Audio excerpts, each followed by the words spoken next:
01 result YouTube ಚಾನೆಲ್ಗೆ ಸ್ವಾಗತ. ಇಂದಿನ ವಿಡಿಯೋದಲ್ಲಿ ಯೂಟ್ಯೂಬ್ ಇತಿಹಾಸದಲ್ಲಿ 1 ಲಕ್ಷ ಚಂದಾದಾರರನ್ನು ಸಂಪಾದಿಸಿದ ಕನ್ನಡದ ಮೊದಲ ಟೆಕ್ ಚಾನೆಲ್ ಎನ್ನುವ ಖ್ಯಾತಿಯನ್ನು ಹೊಂದಿರುವ ಟೆಕ್ ಇನ್ ಕನ್ನಡ ಹಾಗೂ ಇದರ ಓನರ್ ಆಗಿರುವ ಸಂದೀಪ್ ಅವರ ಬಗ್ಗೆ ತಿಳಿಯೋಣ.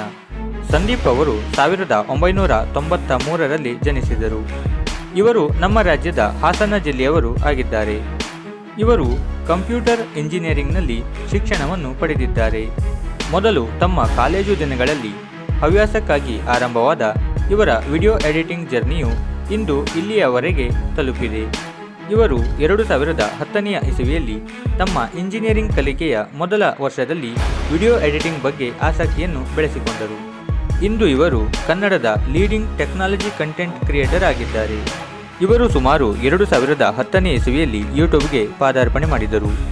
ಇವರಿಗೆ ಇರುವ ಕನ್ನಡದ ಮೇಲಿನ ಅಭಿಮಾನದಿಂದ ಕರ್ನಾಟಕದ ಜನತೆಗೆ ಕನ್ನಡ ಭಾಷೆಯಲ್ಲಿ ವಿಜ್ಞಾನ ಮತ್ತು ತಂತ್ರಜ್ಞಾನದ ವಿಷಯವನ್ನು ತಿಳಿಸಿಕೊಡುವ ಉದ್ದೇಶದಿಂದ 25ನೇ ಮೇ 2015ನೇ ಇಸವಿಯಲ್ಲಿ ತಮ್ಮ ಮೊದಲ ವಿಡಿಯೋವನ್ನು ಅಪ್ಲೋಡ್ ಮಾಡುವ ಮೂಲಕ ಟೆಕ್ ಇನ್ ಕನ್ನಡ ಯೂಟ್ಯೂಬ್ ಚಾನೆಲ್ಗೆ ಚಾಲನೆ ನೀಡಿದರು. ಆರಂಭದಲ್ಲಿ ಹವ್ಯಾಸಕ್ಕಾಗಿ ಆರಂಭವಾದ ಇವರ ಈ ಪ್ರಯತ್ನ ಇಂದು ಇವರಿಗೆ ಸಾಕಷ್ಟು ಪ್ರಸಿದ್ಧಿ ಹಾಗೂ ಹಣವನ್ನು ತಂದುಕೊಟ್ಟಿದೆ. ಸದ್ಯ ಇವರು ಇದನ್ನು ತಮ್ಮ ವೃತ್ತಿಯನ್ನಾಗಿ ಆಯ್ಕೆ ಮಾಡಿಕೊಂಡಿದ್ದಾರೆ. ಆರಂಭದ ದಿನಗಳಲ್ಲಿ ಇವರ ವಿಡಿಯೋಗಳು ಹೆಚ್ಚಿನ ವೀಕ್ಷಣೆಯನ್ನು ಪಡೆಯುತ್ತಿರಲಿಲ್ಲ. ಆದರೆ ದಿನ ಕಳೆದಂತೆ ನಿಧಾನವಾಗಿ ವೀಕ್ಷಕರು ಹೆಚ್ಚಿನ ಸಂಖ್ಯೆಯಲ್ಲಿ ವೀಕ್ಷಣೆಯನ್ನು ನೀಡಿದರು. ಇಂದು ಇವರ ಟೆಕ್ ಇನ್ ಕನ್ನಡ ಚಾನೆಲ್ಗೆ 10 ಲಕ್ಷಕ್ಕೂ ಹೆಚ್ಚಿನ ಚಂದಾದಾರರು ಇದ್ದು, ವಿಡಿಯೋವನ್ನು ಅಪ್ಲೋಡ್ ಮಾಡಿದ ದಿನವೇ 1 ಲಕ್ಷದ ತನಕ ವೀಕ್ಷಣೆಯನ್ನು ಪಡೆಯುತ್ತಿದೆ.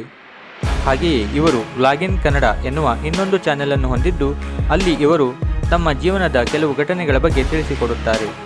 ಈ ಮೂಲಕ ಇವರು ಹಲವಾರು ಯುವ ಜನತೆಗೆ ತಮ್ಮ ಅನುಭವದ ಹಲವು ವಿಷಯಗಳನ್ನು ನೀಡಿ ಅವರನ್ನು ಉತ್ತೇಜಿಸುವ ಕೆಲಸವನ್ನು ಮಾಡುತ್ತಿದ್ದಾರೆ. ಇವರು ಕಾಗುಣಿತ ಮೀಡಿಯಾ ಪ್ರೈವೇಟ್ ಲಿಮಿಟೆಡ್ ಎನ್ನುವ ಮೀಡಿಯಾ ಪ್ರೊಡಕ್ಷನ್ ಕಂಪನಿಯನ್ನು ಹೊಂದಿದ್ದಾರೆ.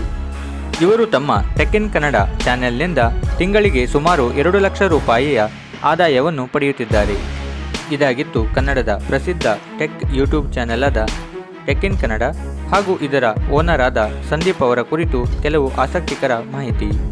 ಇಂತಹ ಹಲವು ಸಾಧಕರ ಕುರಿತು ಕೆಲವು ಆಸಕ್ತಿಕರ ಮಾಹಿತಿಯನ್ನು ಪಡೆದುಕೊಳ್ಳಲು ನಮ್ಮ ಚಾನೆಲನ್ನು ಸಬ್ಸ್ಕ್ರೈಬ್ ಮಾಡಿ ಹಾಗೂ ಹೊಸ ವಿಡಿಯೋದ ನೋಟಿಫಿಕೇಷನ್ಗಾಗಿ ಬೆಲ್ ಐಕನ್ ಅನ್ನು ಒತ್ತಿರಿ. ವಿಡಿಯೋವನ್ನು ಸಂಪೂರ್ಣವಾಗಿ ನೋಡಿದ್ದಕ್ಕಾಗಿ ಧನ್ಯವಾದಗಳು.